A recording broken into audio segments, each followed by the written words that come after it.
Je parle de la Palestine, machin, tout ce qui se passe là-haut. Je ne sais pas si on suit ce qui se passe là-bas. Les guerres qui sont là-bas, c'est pour les terres. Terre, Ce oui. n'est pas pour rien. Il y a des gens qui sont à la recherche d'espace, de terres, s'installer, d'où ces guerres-là, pour que tu dégages et que moi je m'installe. Aujourd'hui, si on parle par exemple des Rwandais qui viennent acheter des terres au Congo, mais il faut savoir que le Rwanda, c'est un tout petit espace dans lequel le siège habite, sont nombreux, nombreux. Alors, ils veulent de l'extension, d'où l'agression sur d'autres pays pour leur récupérer de l'espace.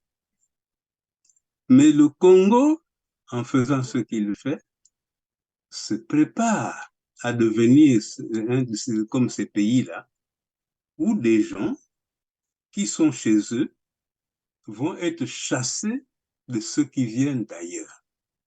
Alors on appelle ces gens pour s'installer par exemple pour faire de l'agriculture, mais le Congolais n'a pas de vocation agricole. Moi, je suis né il y a quand même un certain nombre d'années. Le manioc que j'ai mangé était cultivé dans mon pays par des Congolais.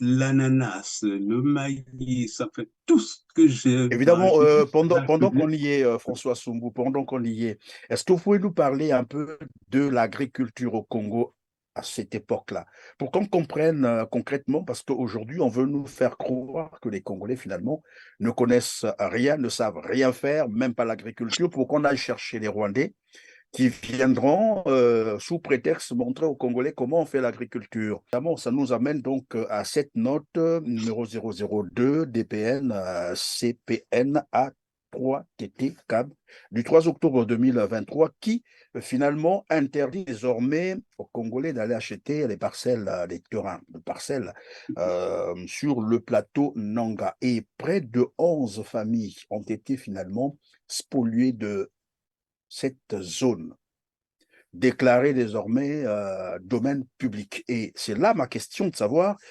quand l'État déclare une zone domaine public, cela veut dire qu'en amont, il y a eu des négociations. C'est une forme d'expropriation. Or, ici, l'explication donnée, c'est que ces familles n'ont pas pu démontrer que ces terres-là leur appartiennent. Puisqu'on dit, n'achetez plus à ces familles, même celles qui vont se prévaloir détentrices des terres sur le plateau, sans titre foncier. Sans titre foncier. Ça veut dire que les familles, si elles n'ont pas de titre foncier, n'achetaient plus les terres là-bas parce que le plateau, de toute façon, a été déclaré domaine public. Bon, mais si le plateau a été déclaré domaine public, on fait comme ça se faisait par le passé, il y a à rencontrer les prétendus propriétaires terriens, à s'asseoir et leur expliquer, parce qu'on fait les choses comme des brigands. On arrive à les Foulkan comme tout récemment. Il y a eu une histoire je sais pas, d'un Nyangadou qui est allé prendre la police pour aller casser des maisons des gens qui s'étaient installés quelque part sous Amengo. prétexte que ça c'est à lui, à Mengo.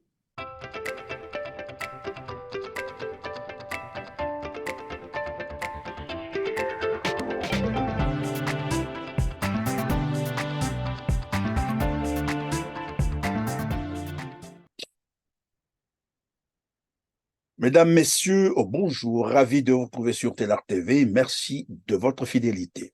Le plateau de Inda, notamment la zone de Mengo, la vente d'une centaine d'hectares des terres arables congolaises au Rwanda, la réquisition des terres sur le plateau Nanga par le gouvernement congolais au détriment des propriétaires fonciers. On en parle aujourd'hui avec François Sumbu.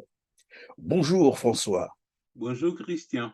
Merci d'être avec nous sur TLR TV, Télé en Renaissance, la Renaissance de l'Afrique.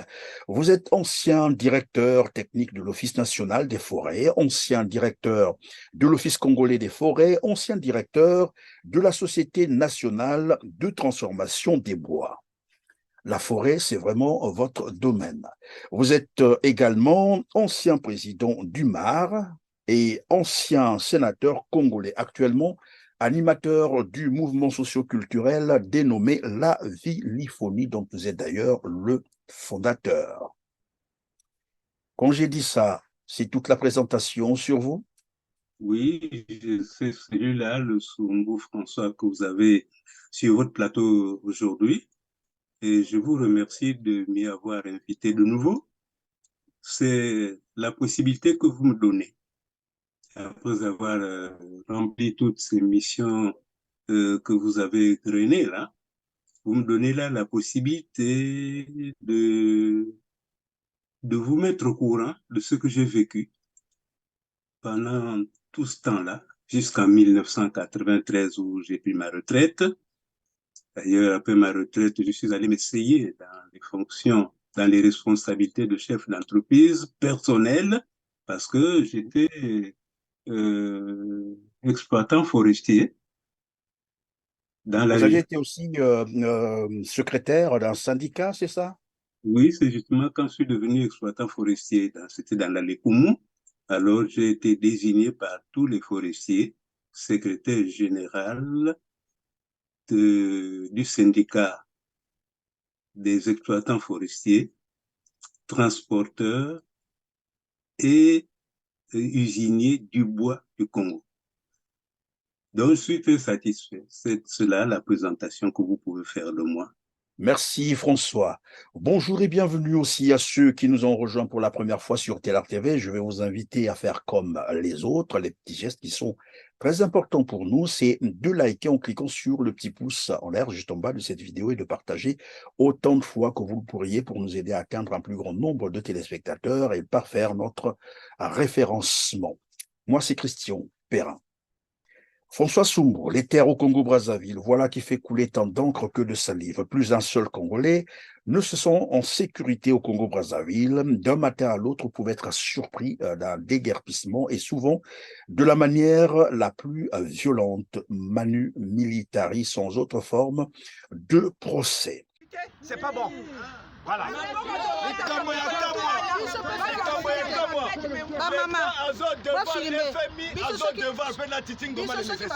Ouais, les expropriés non indemnisés de l'université Denis Sassou Nguesso en plein sitting, ici devant le site qui sera ouvert en octobre d'après le gouvernement. Mais jusque-là, les paisibles citoyens patriotes qui ont acquis leur terrain, qui se trouvent dans ce site-là en bonne et due forme, n'ont jamais été indemnisés.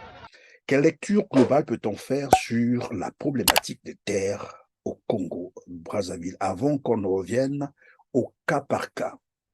Bien, merci, mon cher Christian. Effectivement, vous posez là un problème sérieux, la problématique des terres au Congo. Disons, moi, il y a plein de choses qui se disent autour de cette question. Et souvent, quand on en parle, oh, je me dis c'est de la blague. Le Congo ne peut pas être descendu à un niveau tel que il oublie que ces terres que l'on revendique aujourd'hui, c'est des terres qui ont appartenu, qui ont toujours appartenu à des familles, à des familles. Aujourd'hui, j'entends que c'est des terres de l'État congolais. Alors, puisque ces terres-là, c'est des terres d'État, d'où vient-il que de tout temps, moi, je suis parmi les tout premiers cadres des forêts, par exemple, dont nous parlions tout à l'heure. Bon.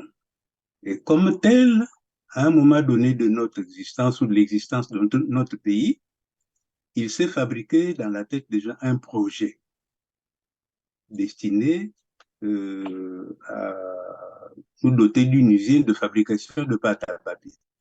Pour cela, il fallait trouver de la matière. La matière, c'est du bois que nous avons en pagaille dans nos forêts. Mais les bois de forêt, vous plantez un limba, il faut 50 ans, 80 ans pour aller l'exploiter.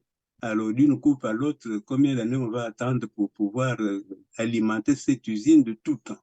D'où l'introduction au Congo d'essences dites exotiques, l'eucalyptus, le pin, etc., etc.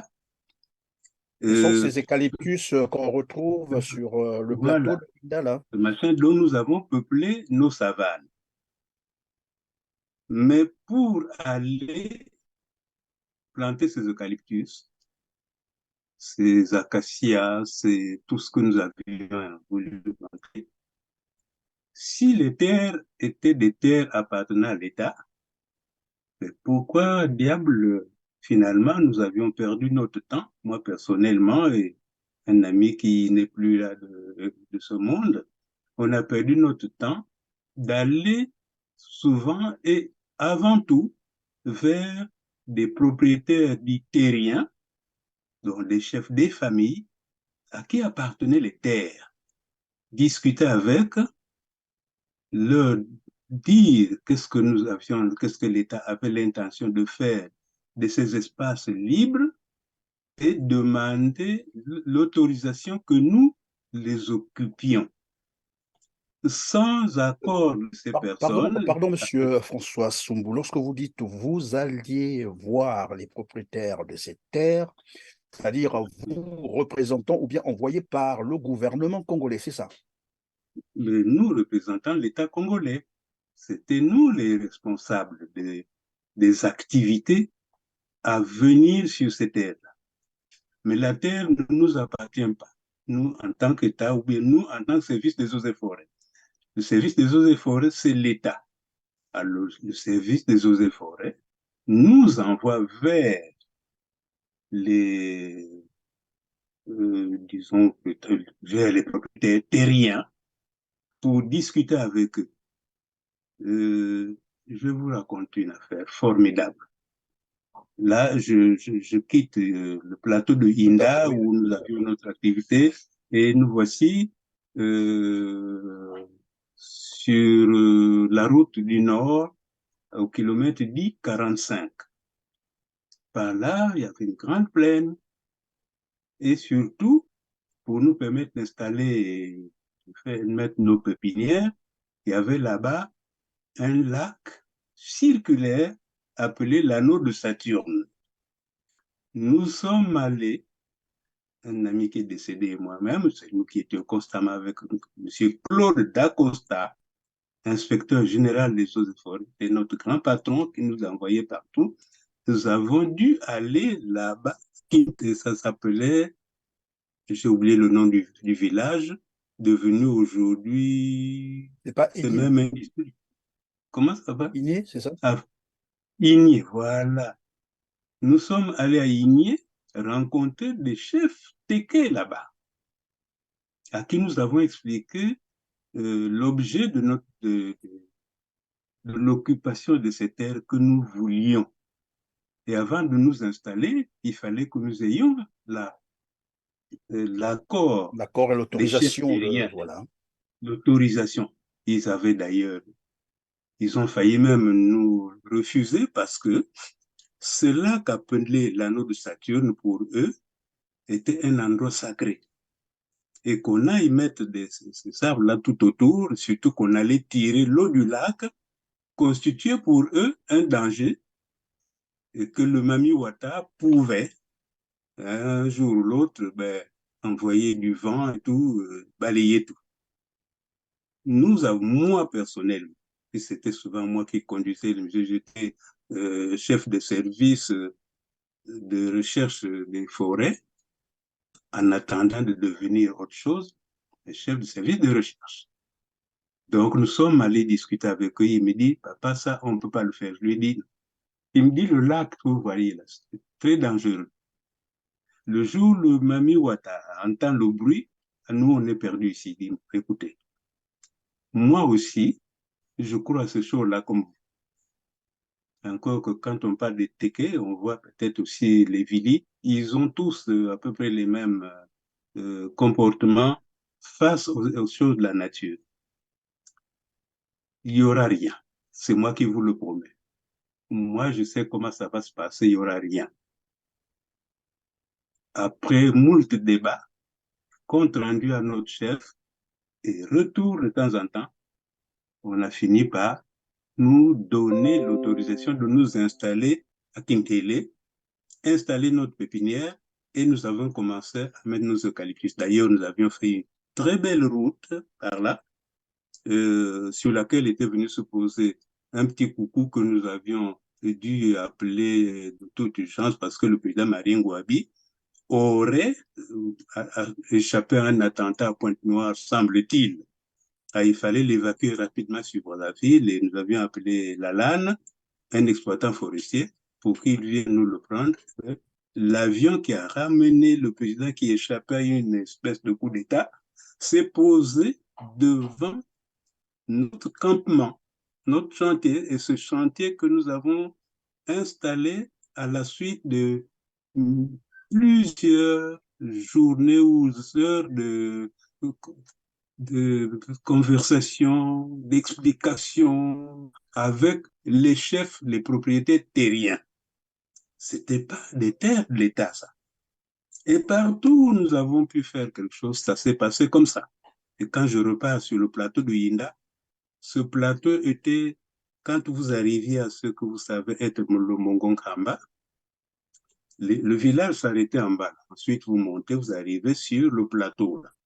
Tout à fait. Là, c'est Mongon Kamba. Et de là jusqu'à Yinda, c'est de la plaine. C'est des plaines. Alors, ces plaines vides ont été convoitées par nous pour que nous puissions y installer, plutôt planter des arbres que nous avions obtenu d'une production rapide, se pousse rapidement. On les plante là pour notre future usine de pâte à papier. Alors, Mais il a fallu... on va s'arrêter un instant à ce niveau-là. Vous avez parlé des négociations que vous meniez avec les propriétaires terriens, les familles propriétaires de ces terres. À Brazzaville, vous avez parlé de, comment on appelle ça, 45 ans, qu'on appelait ça, je crois, un truc comme ça. Et il y a aussi Pointe-Noire sur le plateau de Inda. Alors, je voulais simplement savoir, lorsque vous partiez négocier et lorsqu'on vous autorisait, est-ce que lorsque vous négociez comme ça, ces familles, qu'est-ce qui prouvait que finalement ces terres appartenaient à ces familles? Elles vous montraient par exemple les titres fonciers ou des documents pour dire que c'est leur terre ou à Brazzaville comme à Pointe-Noire? L'histoire des titres fonciers, c'est une affaire que les intellectuels ont imaginée, comme toujours, hein, vous savez, vous qui avez fait l'école, avec les bacs 20, bacs ceci, cela, il y a toujours une petite malice quelque part pour pouvoir embarquer les gens dans... On n'a jamais entendu parler de ça. Il n'y avait pas de propriété terrienne, le document constatant que cette terre appartient à Sumbu ou à Perrin. Elle n'avait pas. Nous arrivions, le chef de village, le chef de terre, on s'assoit, on explique l'objet de la visite, le pourquoi de l'activité qu'on peut mener là. Bon, les gens acceptent ou ils n'acceptent pas. Et partout, ça a toujours été comme ça. Même jusqu'à Sunda. À Sunda, où il était question de construire un barrage depuis 1956. Un barrage auquel tenait seulement le président Youlou, projet sur lequel les autres gouvernements, en dehors du gouvernement Lissouba, les autres sont venus s'asseoir tranquillement. Oui, mais puisque nous ouvrons déjà cette parenthèse, c'est vrai qu'on va continuer avec la problématique des terres au Congo. Restons d'abord sur... Quoi qu'il en soit, même là-bas, pour parler du barrage, il a fallu aller traiter avec les propriétaires terriens. Pourtant, c'est de la forêt là-bas, hein? Une grande rivière qui arrive, qui passe, mais les gens, il fallait qu'ils aillent négocier avec les propriétaires terriens, donner à boire, verser de l'argent, danser, faire des rituels, comme vous savez que les gens savent le faire là-bas. Et à ce moment-là, on pouvait venir commencer ce qu'on a appelé les pré-travaux.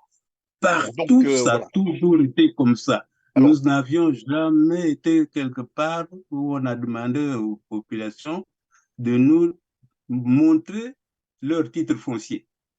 D'ailleurs, c'est un mot qu'on entend maintenant énormément actuellement pour se couvrir de certaines choses qu'on est en train de faire.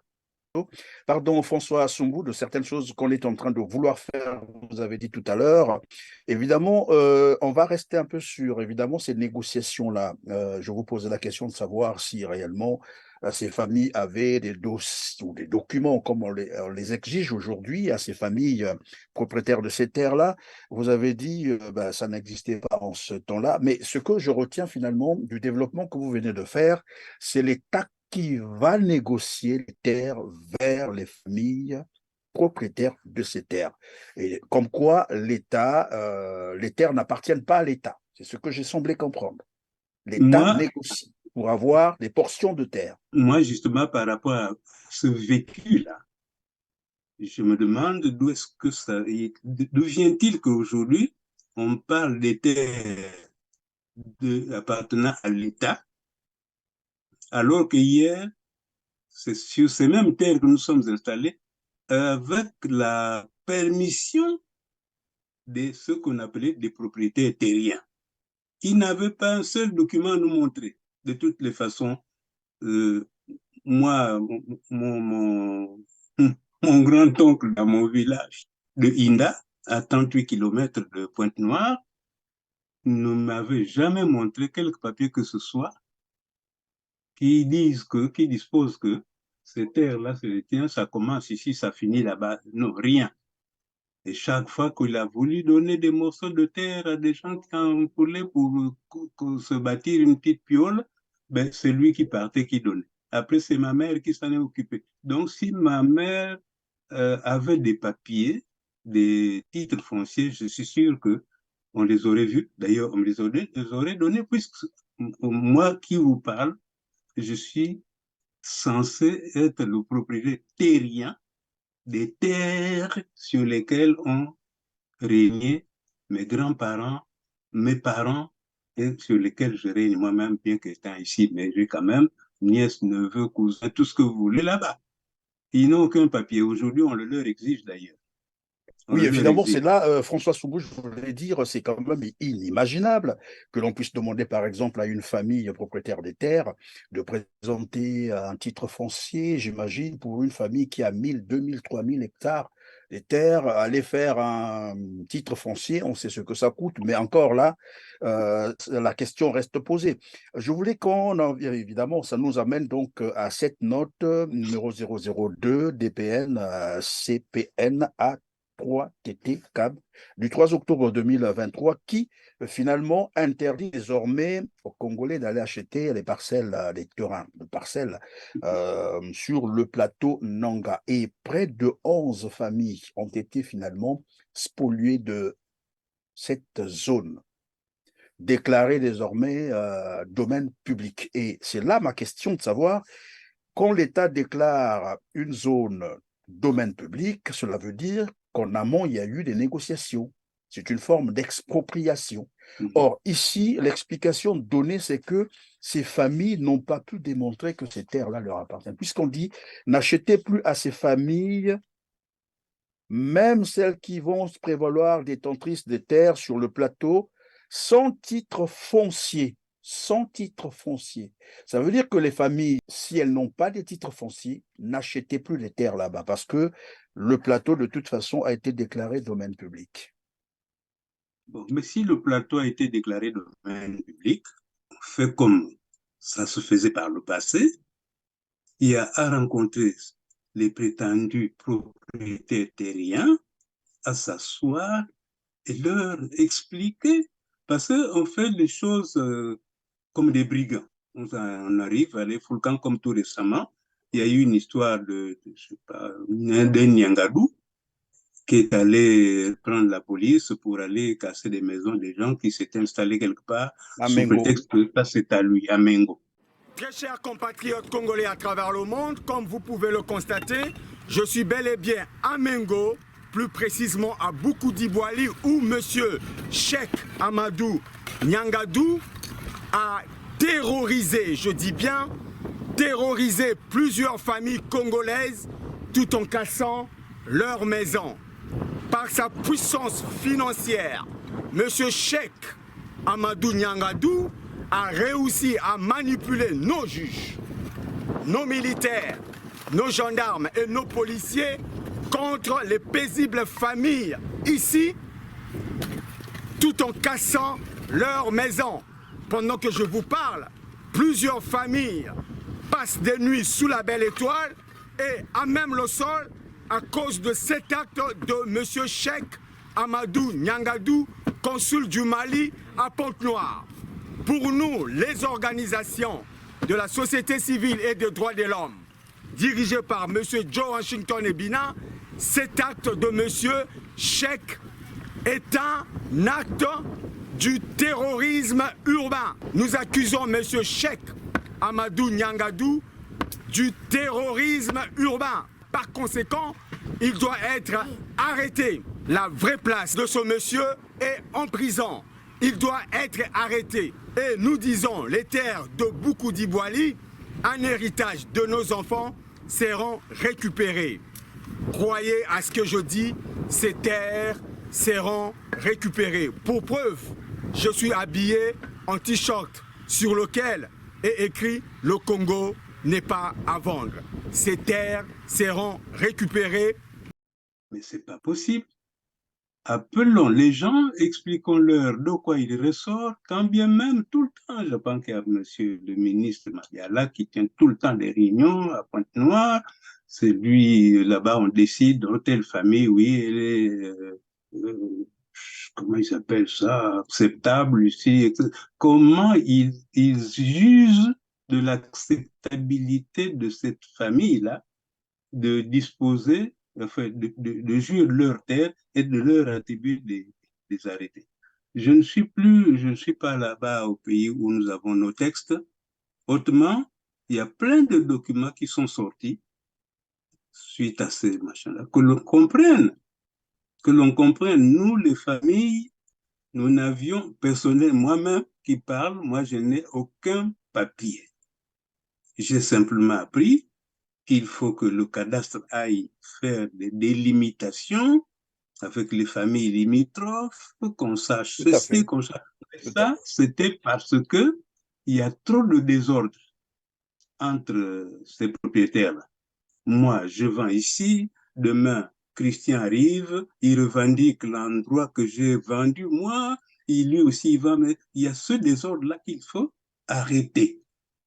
C'est ce désordre-là qu'il faut arrêter. Comment l'arrêter? Il faut que les gens réfléchissent pour pouvoir arrêter.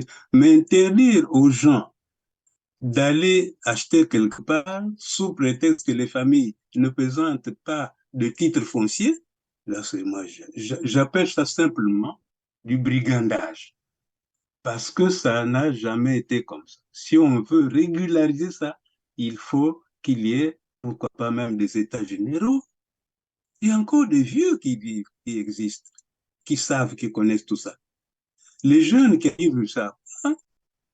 Moi, quand je plante des eucalyptus sur le plateau de Inda, des gens ne savent pas qu'on a rencontré une famille appelée Sumbu, curieusement, une famille dont je porte le nom.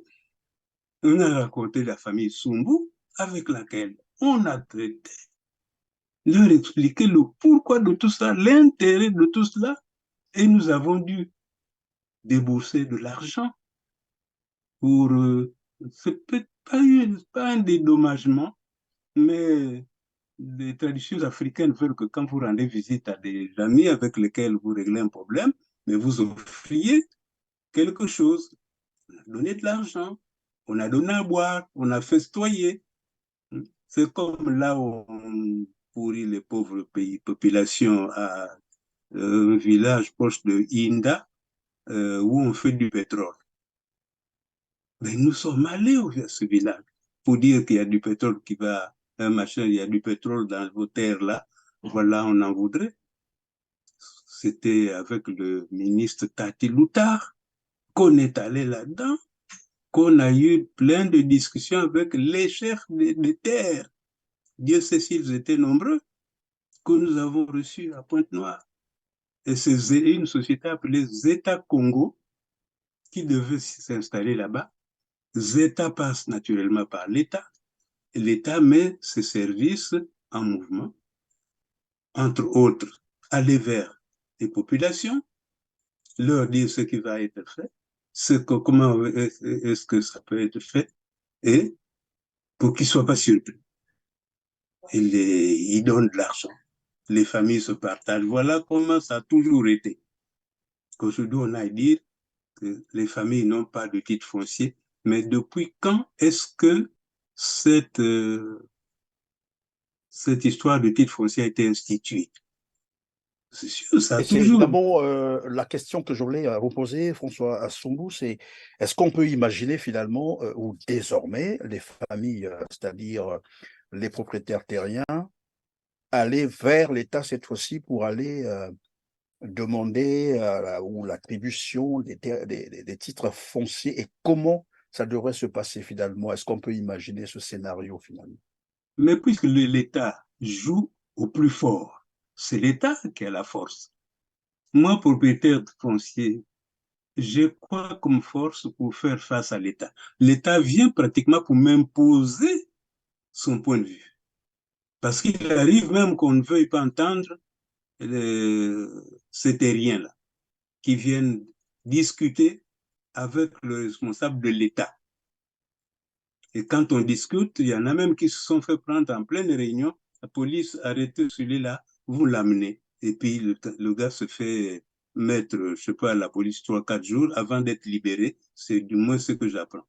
Donc, les familles peuvent aller vers l'État, devraient aller vers... C'est l'État qui, comme il l'a déjà fait, qui dit désormais il faut avoir un titre foncier. Les familles, rencontrez-vous, alors établissez vos limites. C'est ce qui a été, c'est déjà très bien. Et une fois les limites établies, quitte à l'État d'accepter tel machin, telle superficie appartient à telle famille. On lui octroie ses papiers, si papiers à octroyer il y a. Si on doit aller à la conservation pour un titre foncier, que l'État aide les familles à le faire. Mais aller comme ça se lever un matin, que voilà, ici c'est le domaine de l'État, vous déguerpissez, je dis que c'est brigandage. C'est Qu'un du État ne peut brigandage, pas. vous avez dit, François Assoumbou. Alors Pas donc, possible. on revient sur la vente des terres congolaises. Des centaines de milliers d'hectares des terres arables congolaises ont été vendues au Rwanda. Et cela fait l'objet des accords entre le Congo-Brazzaville et le Rwanda. Alors ici, et on apprend d'ailleurs qu'on ne vend pas les terres en réalité. On ne vend pas les terres et un pays qui vend ses terres à un autre pays sous prétexte de venir faire l'agriculture. Je vais d'abord vous écouter à ce sujet-là. Qu'est-ce que vous en pensez avant qu'on puisse approfondir le sujet? Oh, ben, écoutez, est-ce que, je ne sais pas, j'espère, j'imagine, je souhaite que nous suivons ce qu'il se passe ailleurs. Je ne sais pas si je peux me permettre de nommer, de désigner Mais bien entendu, pour que nos cet téléspectateurs ailleurs-là. comprennent bien. Je disais, je ne sais pas si je peux citer, désigner cet ailleurs, mais enfin, je parle de la Palestine, machin, tout ce qui se passe là-haut.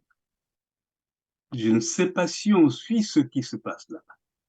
Les guerres qui sont là-bas, c'est pour les terres.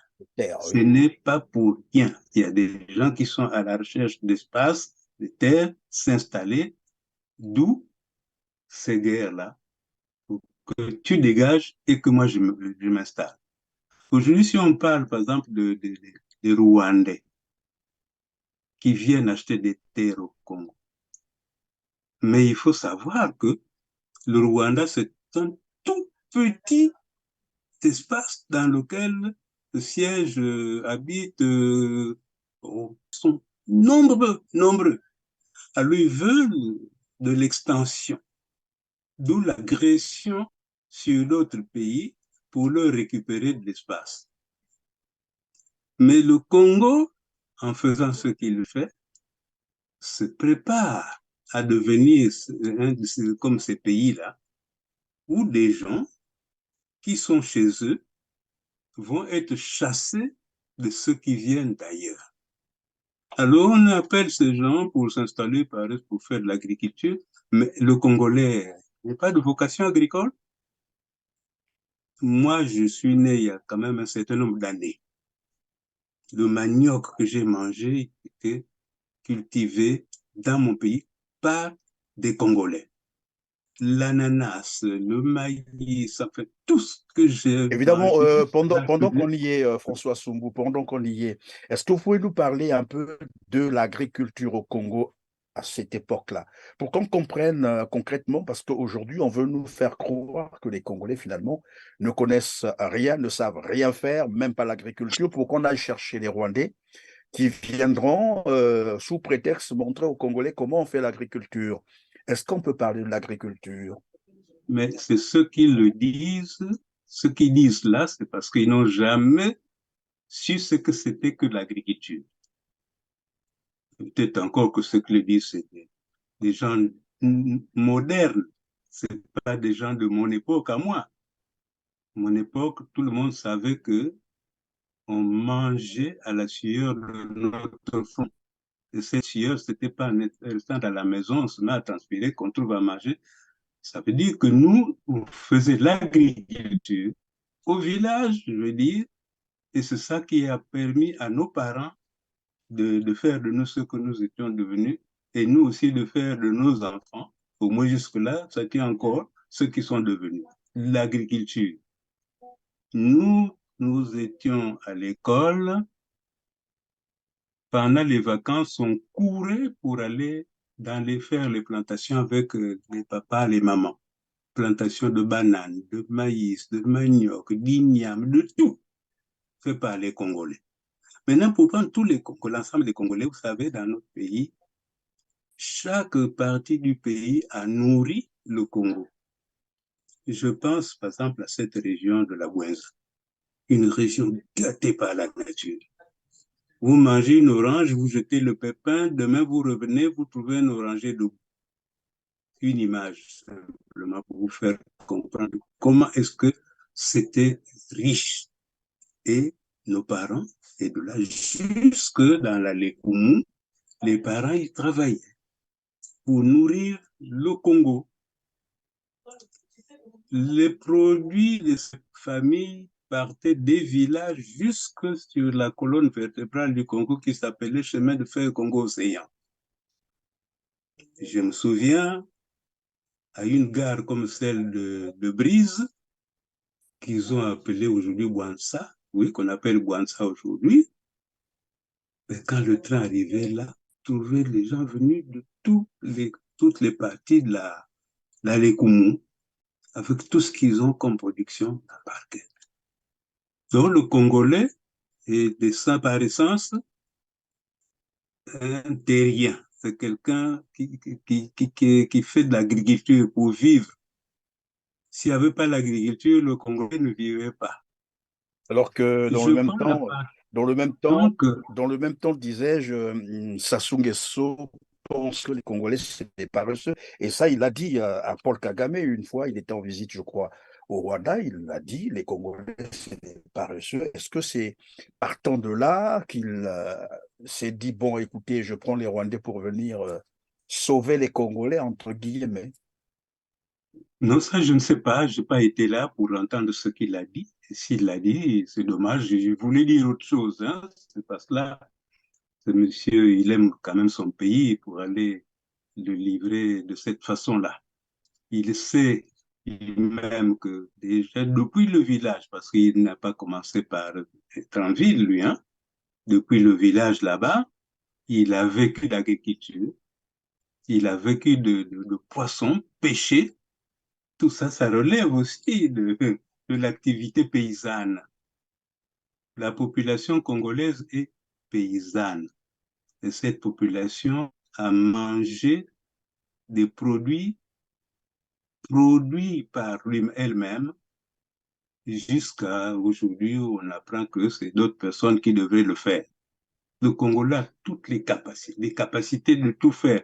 Mais, monsieur Perrin, vous savez, à un moment donné dans notre pays, le Congolais produisait tellement que l'État en place à l'époque, l'État conscient, s'est même permis de mettre à la disposition des Congolais des moyens d'évacuation de leurs produits de l'intérieur vers le chemin de fer, parce que le chemin de fer était chargé de dispatcher, mais ça venait de l'intérieur. Et il s'est créé une société appelée Office national de commercialisation des produits agricoles, ONCPA. ONCPA, oui. Équipés de véhicules et tout, qui partaient dans les fonds des villages, prendre la production des paysans, amener vers les centres de distribution, et c'est l'État qui payait, qui achetait la production du Congolais. Oui, Vous ça me avez un rappelle village, d'ailleurs, on plantait du cacao au Congo, du café. comment? C'est pour ça qu'il y avait plein de filles, il y avait l'office du café du cacao, et il y avait enfin, plein de choses que nous avons tuées, qui n'existent plus, pour justifier le brigandage d'aujourd'hui. Non, je ne pense pas que le président Sassou, aimant son Congo, ait pu aller dire à un autre président dont il connaît les velléités d'occupation, hein, aller Tout à lui fait. dire que dans mon pays, les gens sont paresseux, il faut que toi tu m'envoies les gars. Non, c'est pas lui qui l'a dit. Enfin, Là, il a moi, dit, j'ai moi je l'ai dit, entendu et parce la que vidéo existe encore. moi, j'ai toujours dit, chaque fois que j'entends parler de certaines choses qui se disent, qui se passent chez nous, non, je mets tout ça en doute parce que je n'imagine pas un Congolais dire ça. Voilà mon problème.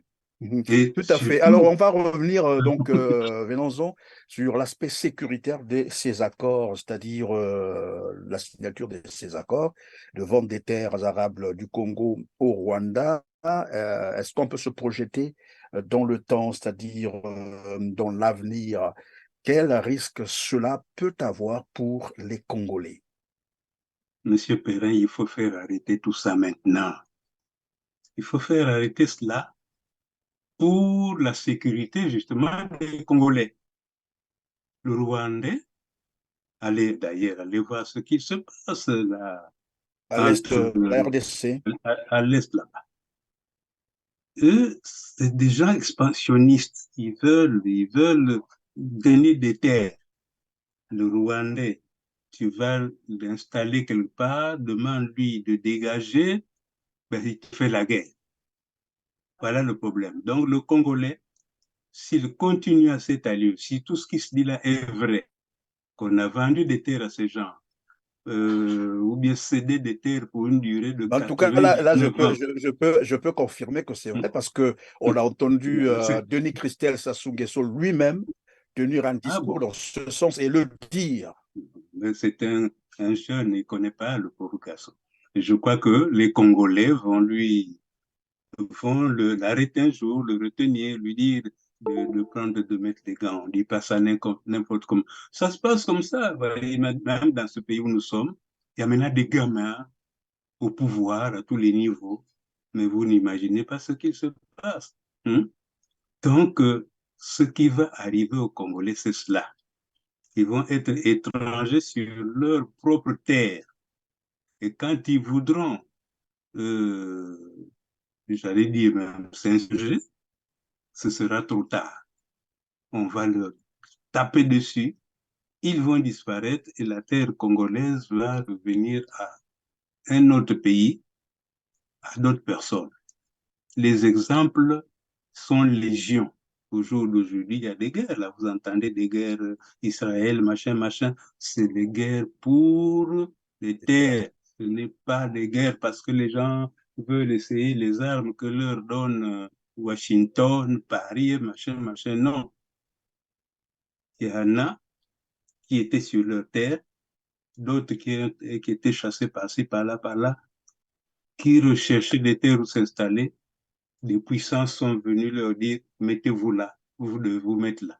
Contre la vie de ceux à qui appartient le pays. D'où les guerres.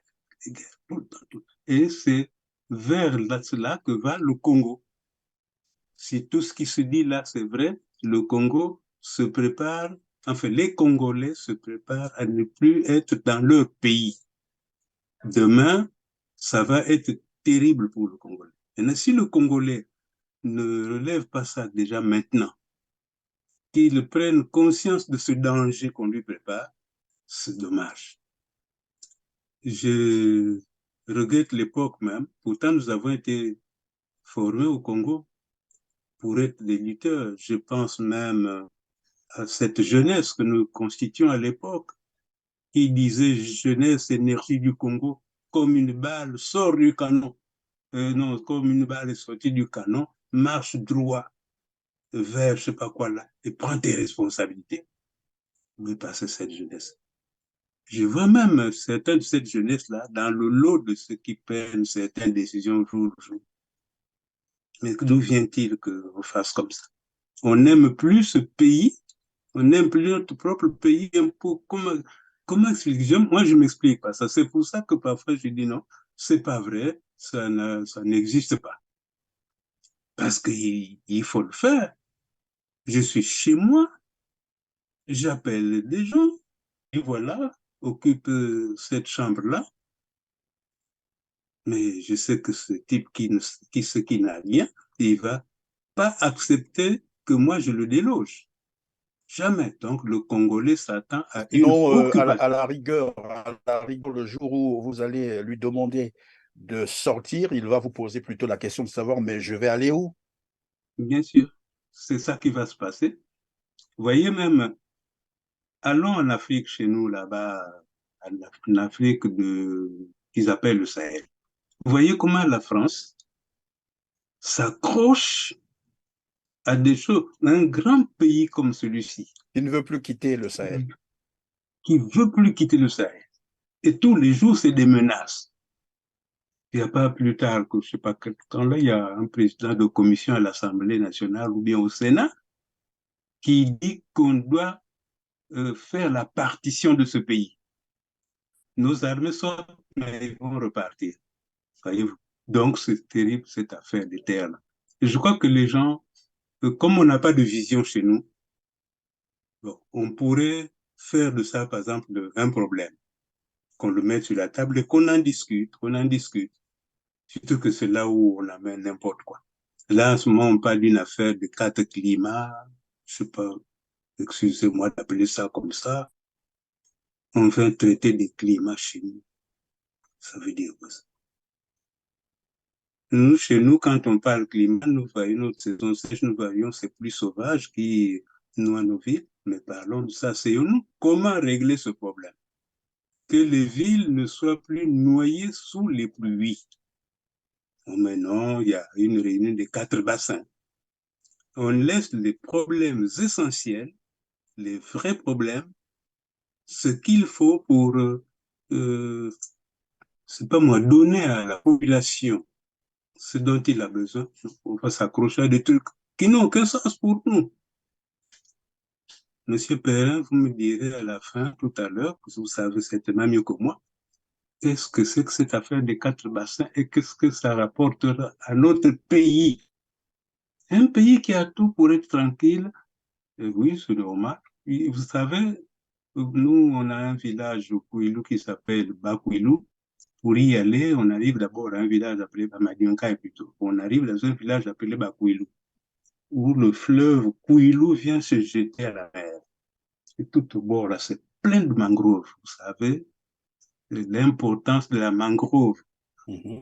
Aujourd'hui, c'est allé tout déboiser. Tout. Ils ont enlevé. Il faut voir maintenant les inondations à Bakouilou, là. Et c'est ce pays-là qui fait venir les pays des 4 climats qui viennent s'asseoir là-bas pour nous Voilà, distraire. alors, monsieur François, les terres ont été vendues, les accords ont été signés. Mais ce qui est curieux d'ailleurs, c'est que jusqu'aujourd'hui, ces accords n'ont jamais été rendus publics. Personne ne connaît évidemment le contenu de ces accords. Nous sommes aujourd'hui le 21 octobre 2023. Cette affaire a commencé depuis, je crois, 2021. Aucun autre Congolais ne connaît le contenu de ces accords, même pas les députés, pas les ministres.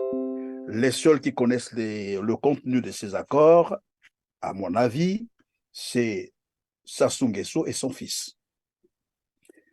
Est-ce que les Congolais ont la possibilité puisque tout à l'heure vous étiez en train de dire il faut arrêter cette affaire-là. Est-ce que les Congolais peuvent avoir ou ont la possibilité de faire arrêter évidemment ce projet? Monsieur Perrin, le Congo a des juristes. Même si, bon, ils sont aux ordres, mais quand même, au moins qu'ils regardent leur déontologie, quel est leur devoir véritable? Il y a un Parlement, mais si le Parlement n'en parle pas, c'est parce que, ma foi, vous savez, c'est pas quoi. C'est des personnes qu'on a nommées pour venir lever la main là et accepter quelque chose.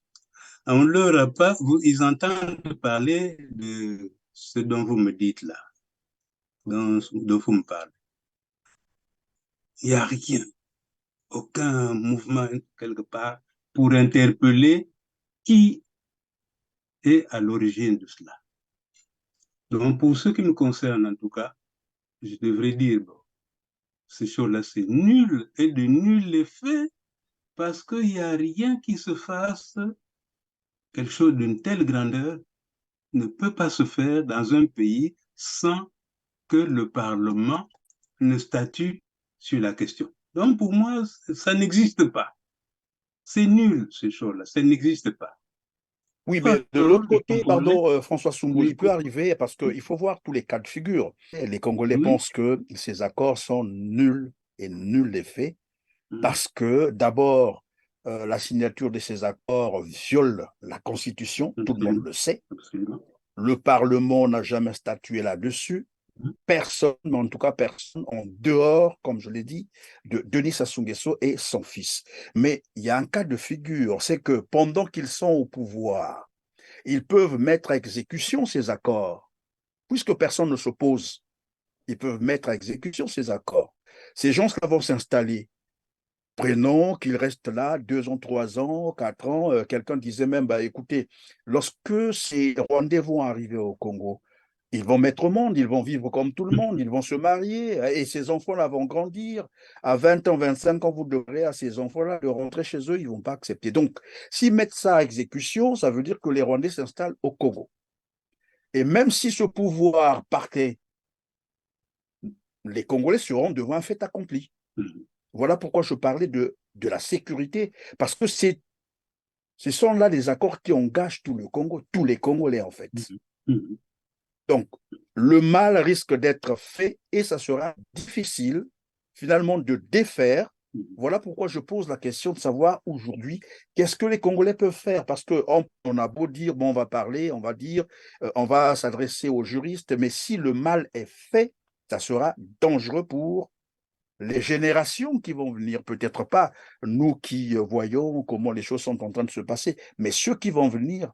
C'est ce qui se passe à l'est de la RDC. Les Banyamulenge qui se sont installés là-bas, qui avaient quitté le Rwanda pour fuir la guerre, qui se sont installés, n'ont plus voulu repartir. Et voilà ce que vit le Congo aujourd'hui, le Congo démocratique, je dis bien avec aujourd'hui, à la date d'aujourd'hui, où maintenant, on parle déjà de près de 10 millions de victimes. Mon cher Christian, me poser la question à moi, je ne peux donner que mon avis à moi si j'étais le Congo. Si j'étais les Congolais, à moi tout seul. Si j'étais les Congolais, bon, malgré les armes qu'on nous brandit et tout ça, moi, je ferais ce que j'ai appelé, j'ai dit à un jeune qui me pose la question, il dit, nous, du temps où on a imaginé que Youlou a volé de l'argent, qu'est-ce qu'on a fait?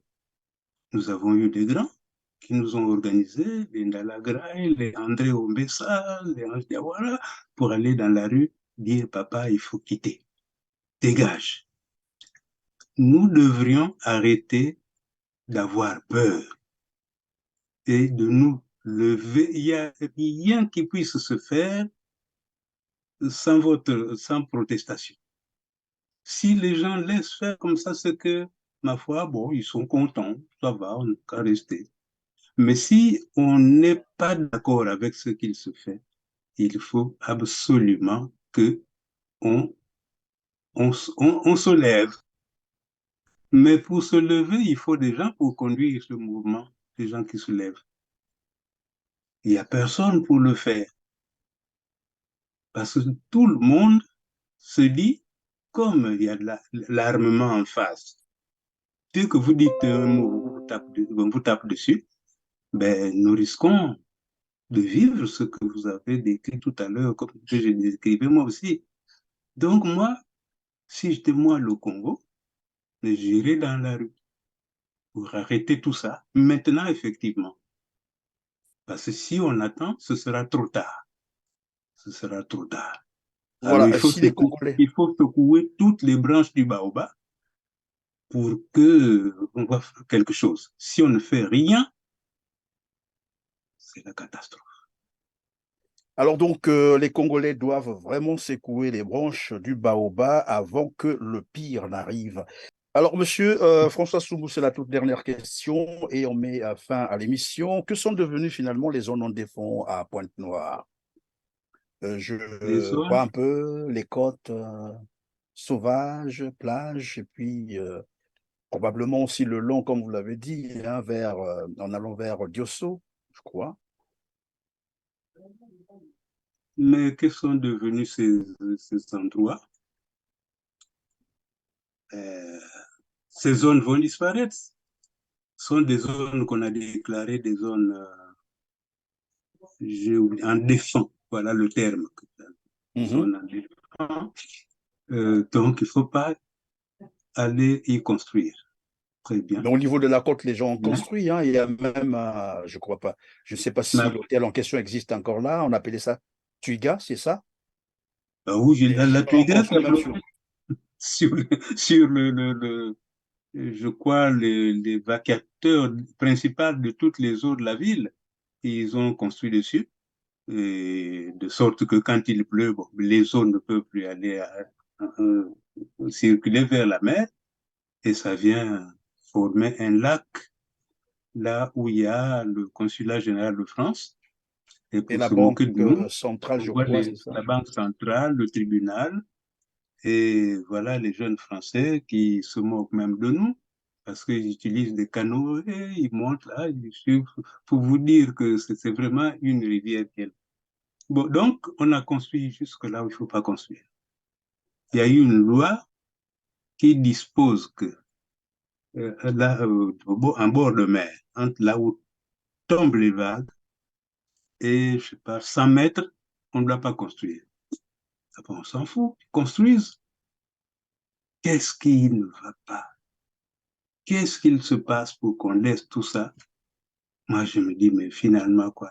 C'est des étrangers qui administrent ou qui règnent dans notre pays, parce qu'il faut être vraiment étranger contre ce peuple-là, contre lequel vous venez vous venger pour faire ce qu'il se passe. Par exemple, j'ai appris hier, il y a des jeunes qui se sont installés là dans la Bouenza en train de faire leur culture pour montrer que nous avons des gens qui font l'agriculture. Mais on leur a rendu visite pour leur dire pas d'expansion. Si vous avez 600 mètres carrés, ça suffit. Il ne faut plus prendre. Dans un pays où les gens cherchent du travail, il y a des jeunes qui s'organisent, qui veulent faire, au lieu de les aider, de les soutenir, leur apporter ce qu'il faut. On dit non, tu arrêtes ici, tu vas plus loin. Mais le reste, c'est pour qui? Si c'est pour les Rwandais, nous en avons parlé. Bon. Il faut que dans tous les villages, les gens se mettent debout. Quand les gens sont allés à l'OTT, par exemple, tout récemment, pour aller dire aux gens, vous allez dégager parce que bientôt les Rwandais viennent s'installer, mais ce serait dommage que ces gens-là se lèvent comme ça et puis ils s'en vont. Encore, il faut-il savoir où est-ce qu'ils vont aller. Il faut opposer de la résistance à cela. Si on ne s'oppose pas, quand un esclave qu'on libère, on lui dit va là, et puis il marche quelques mètres, il se retourne, il voit la maison du maître qu'il a libéré, il revient. Est-ce que tu vas avoir pitié de cet esclave si le maître se met à le bastonner, le maltraiter, pire que par le passé? Non, il veut de la misère, il veut vivre dans la misère. Les Congolais aussi, je crois que c'est le moment de prendre acte de tout ce qu'il se fait, qui est mauvais pour notre avenir. Moi, personnellement, l'avenir, c'est fait déjà, c'est réglé. J'ai travaillé 30 ans dans les machins au Congo, tranquille, j'ai vécu ma vie. On peut partir. Mais les plus jeunes, qu'est-ce qu'ils vont devenir si on ne fait rien maintenant là? C'est à eux, c'est pourquoi je disais à des jeunes qui m'ont appelé pour causer avec eux, que c'était à eux de se lever. Nous, on l'a fait en 1963, c'est nous qui étions dans la rue. On était devant les gendarmes français qui nous menaçaient. Et on a dit aux gendarmes français, c'est chez nous, c'est notre pays. Donc vous nous collez la paix. Heureusement, à l'époque, comme c'est le De Gaulle là, qui faisait la pagaille pour tout ça, bon, il a dit à Yougou, fais rien, laisse les choses tranquilles, et puis on a triomphé. Un peu partout, c'est comme ça d'ailleurs, les peuples se soulèvent. Prenons l'exemple des peuples du Sahel. Allons voir ce qu'il se passe au Mali. Et avant-hier, il y a Bazoum qui a tenté de s'en aller, de prendre le large. Tout le monde s'est levé pour aller dire aux soldats qui sont en train qui ont pris les commandes du pays, si ce type-là s'en va, on vous fait la fête. Ils sont allés le dire à des militaires. Nous aussi faisons comme ça, sinon, papa, c'est perdu. Perdu. Je suis sûr que mon cher Christian est jeune, mais il a des enfants. Travaillons. Et c'est pour ça que je vous ai toujours remercié ou félicité de faire des émissions comme ça, pour faire prendre conscience aux gens. C'est ça qu'il nous faut. Si moi, je m'en vais demander à Télé Congo de me donner 1 heure de machin, de causerie avec sur des sujets de ce genre, ils ne me donneront jamais cette possibilité. C'est des ordres. Et même en France, hein, ici, les médias ne peuvent dire que ce que le gouvernement veut que l'on Le dise. gouvernement, oui, veut entendre. Ben, Ah oui, naturellement. pas autre chose. En tout cas, merci beaucoup. J'espère que les Congolais vous ont suivi et que c'est maintenant ou jamais, c'est au peuple de prendre ses responsabilités. Personne d'autre ne viendra pour libérer le Congo. Vous l'avez bien entendu et nous étions donc avec François Soumbou. En tout cas, merci d'avoir répondu à notre invitation et surtout d'avoir répondu à toutes nos questions. C'est moi qui vous remercie et je suis prêt à revenir. Chaque fois que vous m'appelez, je viendrai. Je suis retraité, je n'ai pas d'activité qui puisse m'empêcher de venir donner mon avis sur des questions qui nous concernent tous. C'est pas qu'on s'attaque à quelqu'un, qu'on en veut, il n'y a personne, mais moi, nous faisons moins un état des lieux. Et que de cet état des lieux, nous tirions des conclusions. Et que chacun fasse ce qu'il veut, des petites conclusions que nous tirons, parce que ce n'est pas à nous de prendre des décisions. Chacun dans son domaine doit s'asseoir, réfléchir, organiser du monde et puis avancer. C'est comme ça qu'on a fait partout. Si les Sud-Africains n'avaient jamais fait comme ça, ils ne seraient jamais libérés des souffrances dont ils ont souffert. Moi, je vous remercie. Je remercie également le technicien qui a permis que tout cela se fasse. Et M. Perrin, j'attends un prochain appel, je viendrai. Merci beaucoup François Soumbou. En tout cas, le plateau sera là pour vous. Mesdames, Messieurs, merci de nous avoir suivis. C'est la fin de cette émission. Comme d'habitude, voilà, notre petite prière, vous la connaissez, c'est de liker en cliquant sur le petit pouce en l'air juste en bas de cette vidéo et de partager au maximum cette émission. Aidez-nous à atteindre un plus grand nombre de téléspectateurs et dites-nous en commentaire d'ailleurs ce que vous pensez de cette émission. Sur ce, on se dit au revoir et à très bientôt. Merci.